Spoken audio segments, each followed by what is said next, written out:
Good morning, my wonderful students. Today we are learning about making inferences in literature.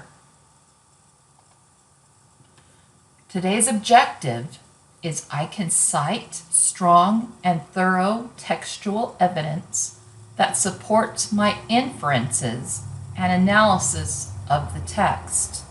And we're going to focus on inferences. I hope that you have your notes sheet out ready. If not, pause the video and grab it because we're about to get started. What is an inference anyway? To infer is to take a critical look at what you are reading and make an assumption based on your own experiences. So you're sort of acting like a detective. Someone who is trying to search for more information based on what you're getting from the text. When do we use inferencing?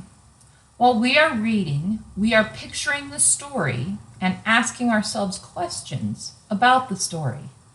We find clues in the text and can make judgments to answer these questions based on what we know from our experiences.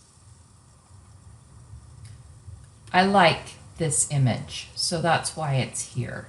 It makes it very clear.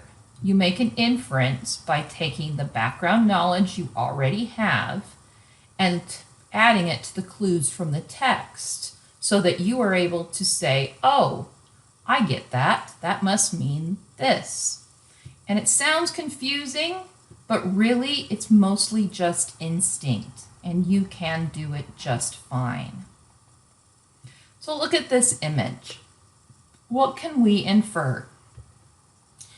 The first thing you probably notice is that he looks upset. He has a scowl on his face. He's crinkling his eyebrows. He has his fists clenched. And we know that that probably means that he's angry based on experience.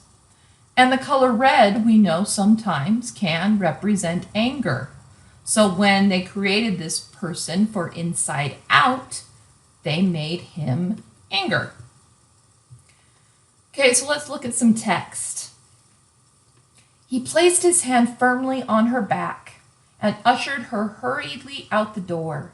Yes, yes, yes, I will call you soon to set up another meeting. I will, George said, punctuating the end of his sentence with a firmly shut door. What can you infer about what's happening? If the question were asked, was George happy to have her there?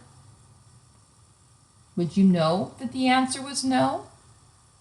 Let's look. We have, he placed his hand firmly on her back, and he's pushing her to the door.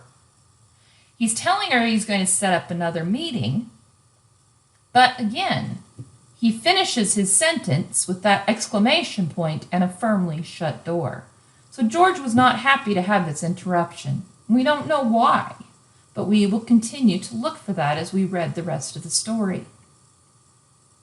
Okay, how about this one? She stumbled down the road, not sure what made her car veer like that. The water was running down her face and dripping off her hair. She suddenly saw the lights of another car. She was sure they would be able to help her.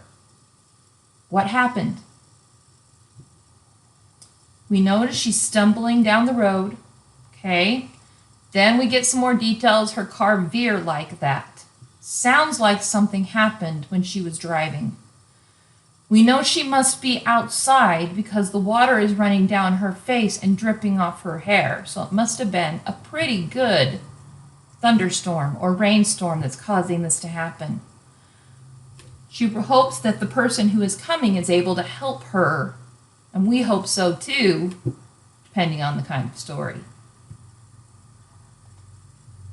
Don't forget to get your notes checked by me, and then I want you to complete the Inferences think sheet for the story. I hope you were able to have a new understanding of what it means to make an inference. and that you will be able to trust your instincts, because that's pretty much what you do when you do this. I hope you have a great day. Thanks.